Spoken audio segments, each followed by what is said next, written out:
Dāmas un kungi, Rīgas motoru muzejs ar šo brīdi ir atklāts.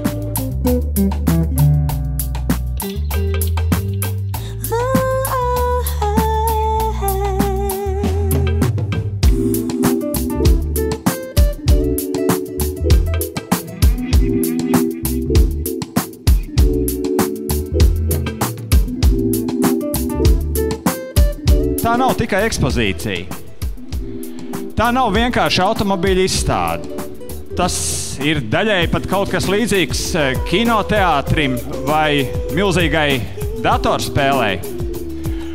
Tā pašā laikā tas ir ļoti nopietns, izglītojošs zinātnes un tehnikas tāds interaktīvs centrs. Man pat gribētos teikt vēl literārāk, ka mēs jūs visus gribētu vest tādā alegoriskā ceļojumā, virtuāli patiesā ceļojumā pagātnē.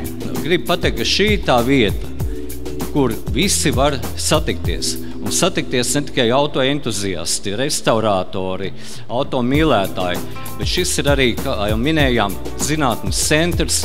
Tas ir domāts jauniešiem, šeit var braukt ģimenes ar bērniem, katram būs ko darīt. Latvijas Antīga automobīļu klubs jau 1972. gadā tika dibināts ar pilnīgi skaidru, nepārprotamu mērķi radīt vietu, kur satikties domu biedriem un izlikt senos spēkartus sabiedrības apskatē.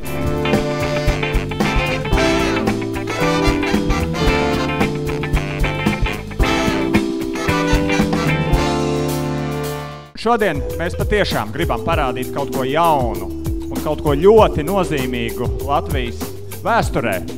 Bet ko? To jūs tūdaļ redzēsiet. Šis ir Latvijas valsts prezidenta Kārļa Ulmaņa autodvīņu brālis, ražots tieši tajā pašā gadā, tieši tajā pašā vietā. Un šī ir pirmā reize, kad tas ir pieejams publiskai apskatei.